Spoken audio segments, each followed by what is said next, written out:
ओम शांति। प्रातः मुरली बाप दादा मधुबन। मीठे बच्चे, यह सच्चा सच्चा सत्य का संग है ऊपर चढ़ने का। तुम अभी सत्य बाप के संग में आए हो, इसीलिए झूठ संग में कभी नहीं जाना। स्वयं परमपिता परमात्मा शिव बाबा प्रजापिता ब्रह्मा के तन में आकर के यह ईश्वर विश्वविद्यालय की स्थापना की है और परमात्मा खुद अपना परिचय हम बच्चों को देकर, बच्चे यही है सच्चा सच्चा सत्य का संग, कहता है बाबा। यह ऊपर चढ़ने का है, तो ऐसे सत्य बाप के संग में रहो। कभी भी कोई भी व्यक्ति, वस्तु, वैभव, यह झूठ संग, बाबा कहता है इसमें नहीं जाना। प्रश्न है, तुम बच्चों के बुद्धि किस आधार पर सदा बेहद में टिक सकती है? बाबा कहता, बुद्धि में स्वदर्शन चक्र फिरता रहे। जो कुछ ड्रामा में चल रहा है वह सब नूंद है, सेकंड का भी फर्क नहीं पड़ सकता। वर्ल्ड की हिस्ट्री ज्योग्राफी रिपीट होनी है। यह बात बुद्धि में अच्छी तरह से आ जाए तो बेहद में टिक सकते हो।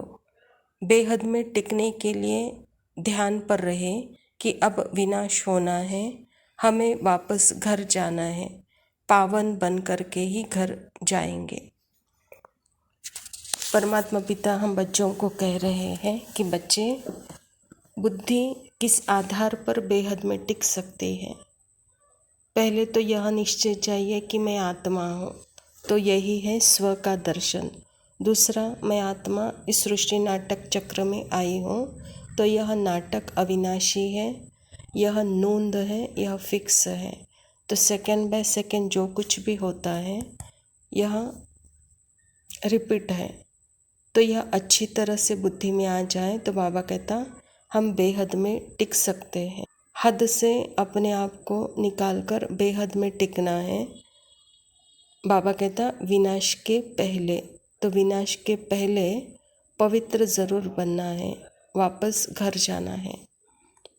धारणा के लिए मुख्य सार है, इस दुख धाम का बुद्धि से संन्यास कर शांति धाम और सुख धाम स्मृति में रखना है। भारत की व अपनी सच्ची सेवा करनी है, सबको रूहानी नॉलेज सुनानी है। स्वयं परमपिता परमात्मा शिव बाबा इस सृष्टि नाटक में अंत के अंत समय में इस दुख धाम में आए हैं। तो परमात्मा हम बच्चों से यही कह रहे हैं कि बच्चे, यह दुख धाम है, इसे बुद्धि से संन्यास करो, शांति धाम और सुख धाम के स्मृति में रहो। यही है भारत की सच्ची सेवा, इसको ही रूहानी नॉलेज कहते हैं। यह रूहानी नॉलेज सबको सुनानी है, कहता बाबा। दूसरा पॉइंट है, अपना सतयुगी जन्म सिद्ध अधिकार लेने के लिए एक बाप में पूरा निश्चय रखना है, अंदर से अजपा जप करते रहना है, पढ़ाई रोज़ ज़रूर पढ़नी है। शिव बाबा पिता कहता है कि बच्चे, यह निश्चय रखो कि सतयुगी जन्म सिद्ध अधिकार हमारा है। अंदर से अजपा जप जपते रहो। क्या जपना है?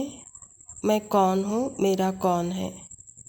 बाबा कहता है यही पढ़ाई है और यही पढ़ाई रोज़ पढ़नी है, कहता बाबा। वरदान है, सर्व संबंधों की अनुभूति के साथ प्राप्तियों की खुशी का अनुभव करने वाले तृप्त आत्मा भव। बाबा कहता जो सच्चे आशिक है वह हर परिस्थिति में, हर कर्म में सदा प्राप्ति की खुशी में रहते हैं। कई बच्चे अनुभूति करते हैं कि हाँ वह मेरा बाप है, साजन है, बच्चा है, लेकिन प्राप्ति जितनी चाहते हैं उतना नहीं होता। तो अनुभूति के साथ सर्व संबंधों द्वारा प्राप्ति की महसूसता, ऐसे प्राप्ति और अनुभूति करने वाले सदा तृप्त रहते हैं।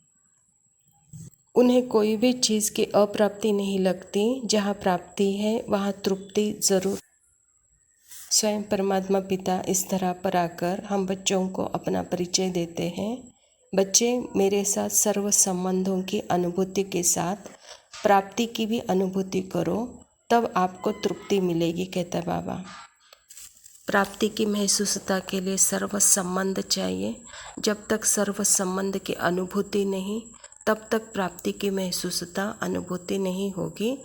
प्राप्ति नहीं तो तृप्ति नहीं, कहता बाबा।